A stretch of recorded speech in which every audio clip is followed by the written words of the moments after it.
Hello दोस्तों, नमस्कार। स्वागत है आप सभी का हमारे YouTube channel the grammar hub by Daya Tigariya पर, जहां पर हम लोग आपकी इंग्लिश को बेहतर बनाने के लिए इंग्लिश की सीरीज चला रहे हैं, English zero to hero series. और उसी सीरीज की अगली कड़ी में आज हम लोग क्लास नंबर 21 लेकर आ गए हैं आपके सामने। और इस क्लास में हम लोग फ्यूचर कंटिन्यूअस टेंस को डिस्कस करने वाले हैं। साथियों, इससे पहले हम लोग कौन कौन से टॉपिक कर चुके हैं ये बात आपको पहले से पता है। फिर से मैं आपको एक बार फिर से बता देता हूं। हम लोग आर्टिकल कंप्लीट कर चुके हैं। उसके बाद टेंस में हमने प्रेजेंट टेंस कंप्लीट कर लिया, पास्ट टेंस कंप्लीट कर लिया, और अब फ्यूचर टेंस के सेकंड टेंस की तरफ हम लोग बढ़ रहे हैं, जिसमें फ्यूचर कंटिन्यूअस टेंस को हम लोग आज जड़ से खत्म कर देंगे। और इस फ्यूचर कंटिन्यूअस टेंस को कंप्लीट करने के बाद आगे की एक दो क्लास में और टेंस बचे, उसके बाद हम लोग बहुत ही शानदार कोई टॉपिक लेकर आ रहे हैं इंग्लिश ग्रामर का। वो आपके लिए सरप्राइज है। अगर आप लोग चाहते हैं कि आपका अपना कोई जो कठिन टॉपिक आपको लगता है वो टॉपिक हम लोग शुरू करें, तो उसके लिए आप लोग कमेंट कीजिए कि आपको कौन सा टॉपिक कठिन लगता है।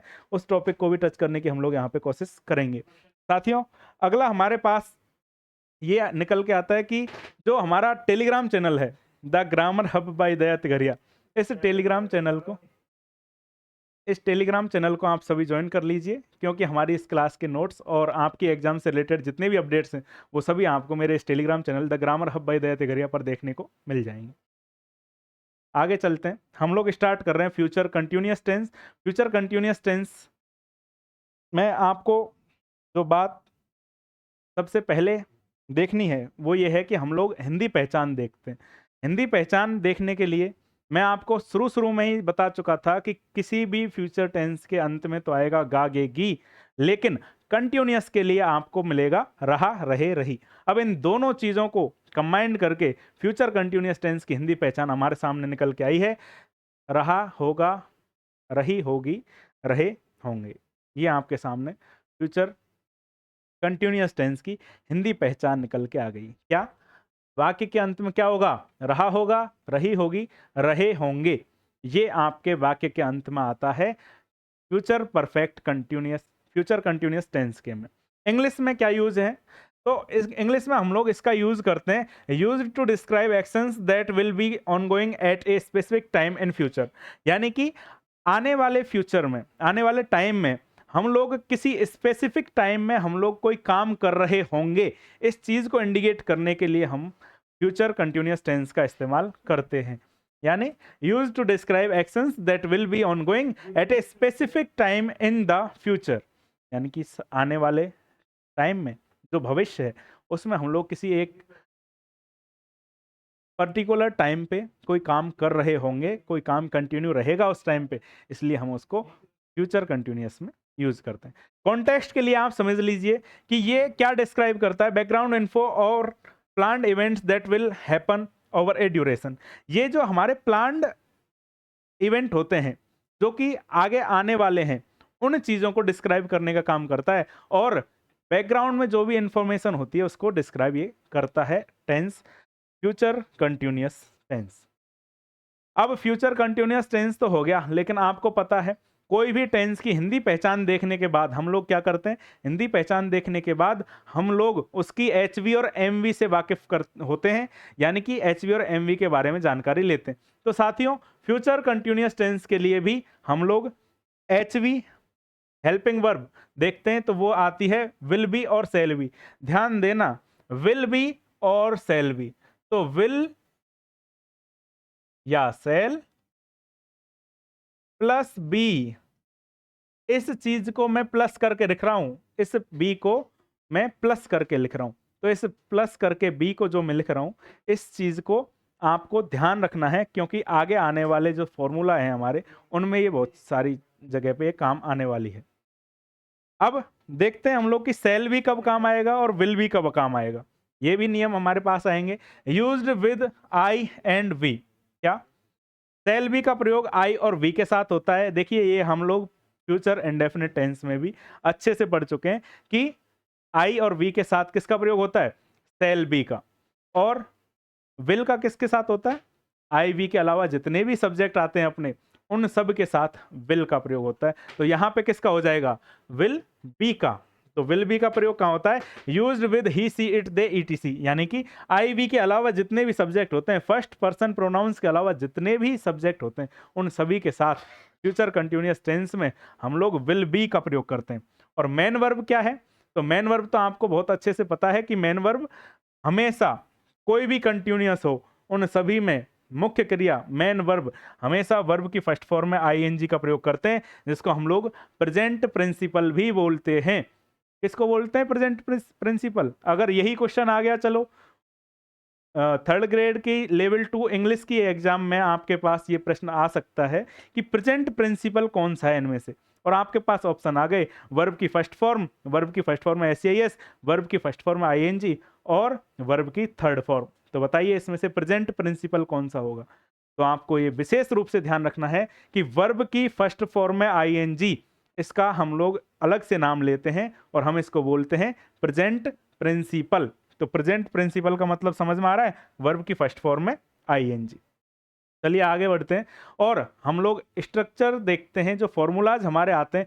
मैं आपका ज़्यादा टाइम इसलिए खर्च नहीं करवाना चाहता क्योंकि इन्हीं अफर्मेटिव, नेगेटिव, इंटेरोगेटिव और इंटेरोगेटिव नेगेटिव सेंटेंस को समझने में हमने 2-2, 3-3 क्लासेस लगाई थी शुरुआत में। क्यों?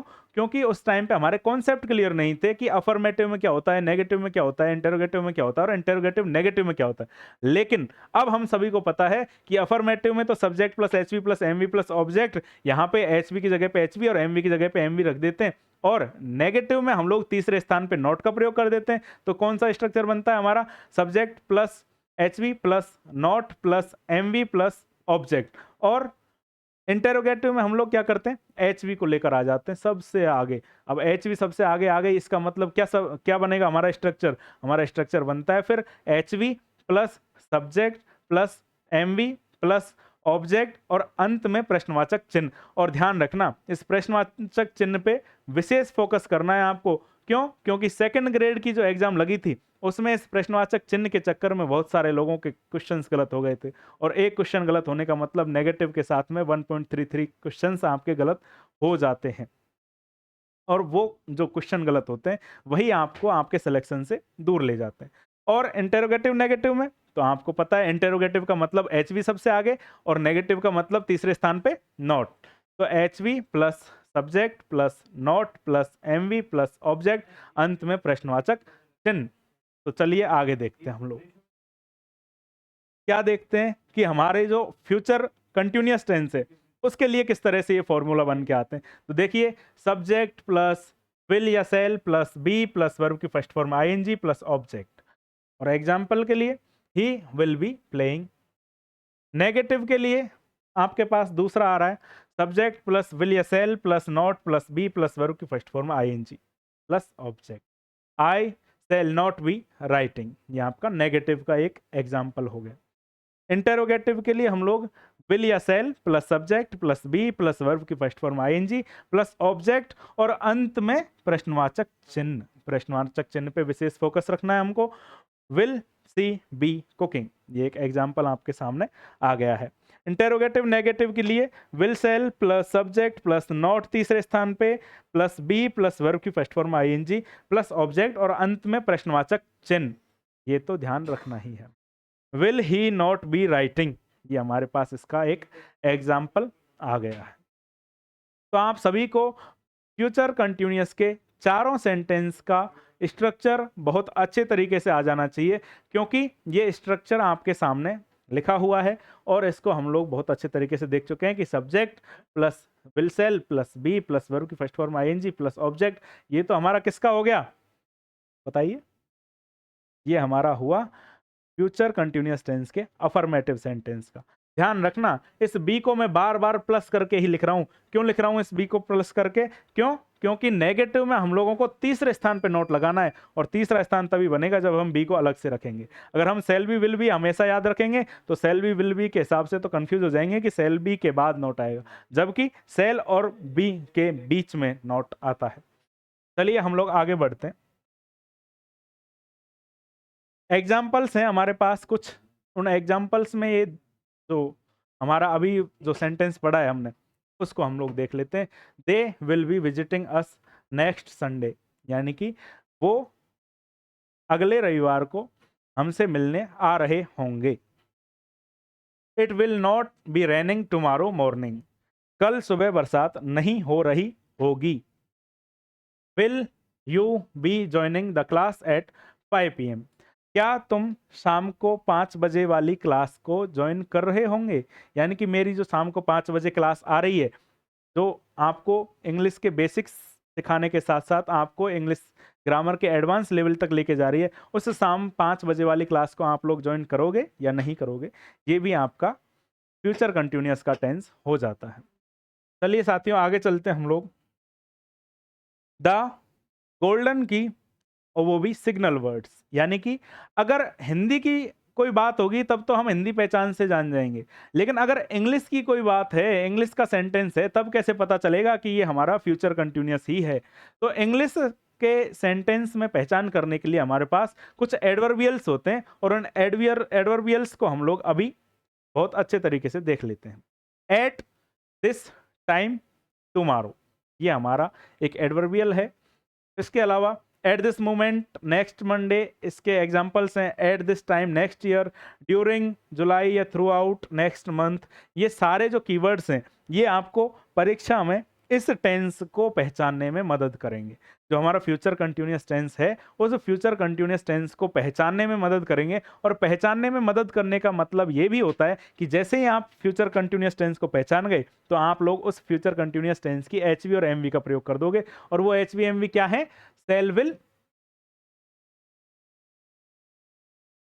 प्लस बी प्लस वर्ब की फर्स्ट फॉर्म में आईएनजी। ये आपकी क्या है? एचवी और एमवी है, जिनको हम लोग फ्यूचर कंटिन्यूअस टेंस को पहचानते ही रिक्त स्थान में भर देते हैं। आगे देखिए हमारे पास क्या आ रहा है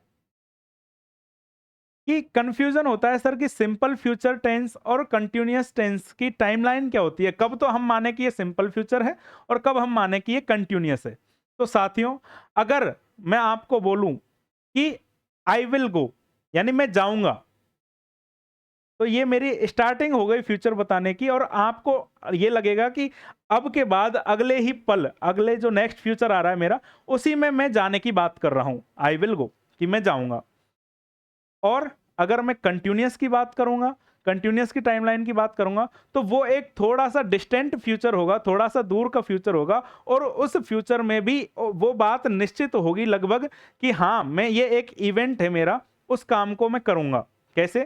कि आई विल बी गोइंग, ये काम हो रहा होगा, यानी कि मैं जा रहा होऊंगा। अगर मैं आपको अभी बोल दूं कि हाँ मैं तो अब जा रहा हूं, या मैं जाऊंगा, तो ये तो फिक्स हो गया कि हाँ मैं अभी जाने वाला हूं।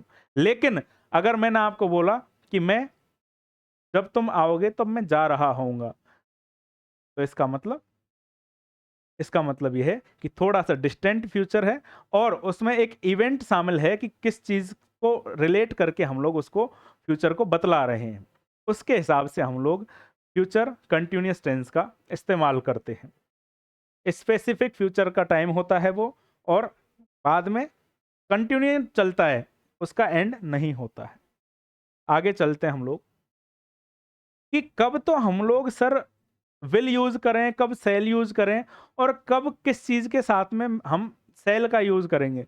देखो साथियों, ट्रेडिशनली जो हमारा चला आ रहा है तरीका, वो तो ये है कि हम लोग सेल का इस्तेमाल तो करते हैं आई और वी के साथ। आई और वी के साथ किसका इस्तेमाल करते हैं? सेल का। और आई वी के अलावा जितने भी सब्जेक्ट हमारे बनते हैं, उन सभी के साथ हम लोग विल का इस्तेमाल करते हैं। किसका? विल का इस्तेमाल करते हैं हम लोग आई वी के अलावा। अब होता क्या है कि ट्रेडिशनल तरीका यह है कि सेल का इस्तेमाल हम लोग आई वी के साथ करेंगे, और बाकी सबके साथ किसका करेंगे? विल का।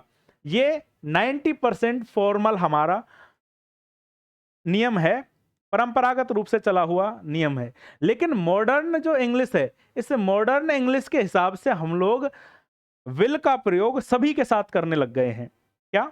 मॉडर्न इंग्लिश में जो हम लोग अभी बोलचाल की भाषा में भी इस्तेमाल करते हैं, तब हम लोग विल का प्रयोग करना शुरू कर चुके हैं। आई विल गो टुमारो, मैं कल जाऊंगा, ये सारे नॉर्मलाइज हो गए हमारे सामने, और मॉडर्न इंग्लिश ने इसको अपना भी लिया है कि आई वी के साथ भी आप लोग विल का प्रयोग कर सकते हो। यानी कि आई वी भी शामिल हो गए तो सारे ही सब्जेक्ट आ गए। सभी कर्ताओं के साथ हम लोग विल का इस्तेमाल करते हैं मॉडर्न इंग्लिश के अंदर। और कुछ सिनेरियो ऐसे भी आते हैं जहां पे ही, सी, इट के साथ हम लोग सेल का प्रयोग कर देते हैं। ये बहुत रेयर चांसेस होते हैं, और ये रेयर चांस कब आएगा, ये चीज मैं आपको जब मॉडल पढ़ाऊंगा उस टाइम पे बहुत अच्छे तरीके से समझा दूंगा। ये एक रेयर सिनेरियो है जब सेल का प्रयोग ही, सी और इट के साथ किया जाता है।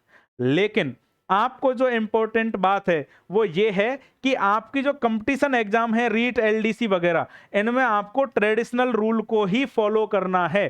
ट्रेडिशनल रूल कौन सा है कि आईवी के साथ तो सेल का प्रयोग और बाकी सभी के साथ विल का प्रयोग। ये आपका ट्रेडिशनल रूल ही फॉलो होगा, वहां पर कोई मॉडर्न इंग्लिश काम में नहीं आने वाली आपकी। हाँ, आप लोग बोलचाल की भाषा में भले ही विल का प्रयोग कीजिए, लेकिन नियम तो यही रहेगा कि आईवी के साथ सेल का प्रयोग होता है और बाकी सभी कर्ताओं के साथ विल का प्रयोग होता है। ये चीज आपको बहुत ज्यादा ध्यान रखने वाली बात है। अब जब हमारा ये टेंस पूरा हो गया है, तो इस टेंस के पूरा होते ही हम लोग क्या करते हैं, प्रीवियस ईयर क्वेश्चंस या एमसीक्यू प्रश्न करते हैं। तो एट दिस टाइम टुमारो, ये हमारी एडवर्बियल हो गई।